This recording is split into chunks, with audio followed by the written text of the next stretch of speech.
राजद्रोह। क्या प्रधानमंत्री या मुख्यमंत्री के किसी फैसले पर सवाल उठाना राजद्रोह है या किसी नीति की खामियां गिनाना राजद्रोह है? पिछले दिनों ये सवाल कई बार कई लोगों के मन में उठा होगा। राजद्रोह का केस दायर होता है इंडियन पीनल कोड के सेक्शन 124A के अंतर्गत। पत्रकारों, डॉक्टरों और छात्रों पर हाल ही में ऐसे कई केस थोपे गए हैं।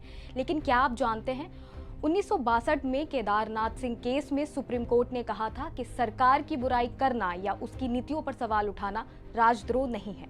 और यही बात सुप्रीम कोर्ट ने 2021 में पत्रकार विनोद दुआ के केस में दोहराई। तो आखिर आईपीसी की धारा 124A क्या है और इस पर इतना बवाल क्यों? इंडियन पीनल कोड आईपीसी की धारा 124A में राजद्रोह की सजा का उल्लेख किया गया है। राजद्रोह का पता लगाने के लिए कानून में 4 स्रोत बताए गए हैं: बोले गए शब्द, लिखे गए शब्द, संकेत या कार्टून, पोस्टर या किसी और तरह की प्रस्तुति। अगर दोष साबित होता है तो 3 साल की सजा या जुर्माना या दोनों हो सकते हैं। अधिकतम सजा उम्र कैद की है। ये कानून 1870 में जेम्स स्टीफन ने लिखा और तभी लागू किया गया।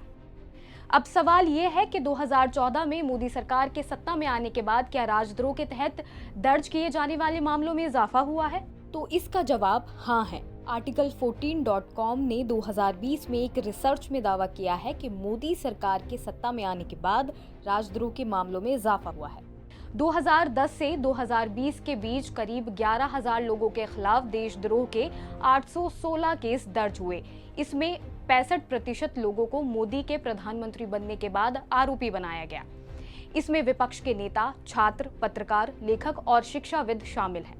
405 भारतीयों के खिलाफ नेताओं और सरकारों की आलोचना करने पर राजद्रोह के आरोप लगे। इसमें 96% केस 2014 में रजिस्टर हुए।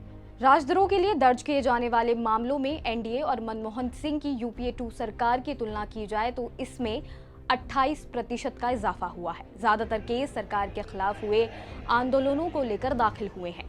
तो अब सवाल ये कि दुनिया भर में राजद्रोह कानून की क्या स्थिति है? दुनिया को राजद्रोह से जुड़े कानून देने वाले यूके में 2009 में इसे खत्म कर दिया गया। न्यूजीलैंड और इंडोनेशिया में 2007, स्कॉटलैंड में 2011 और अमेरिका में इस कानून में इतने बदलाव हो चुके हैं कि ये अब डेड लॉ है।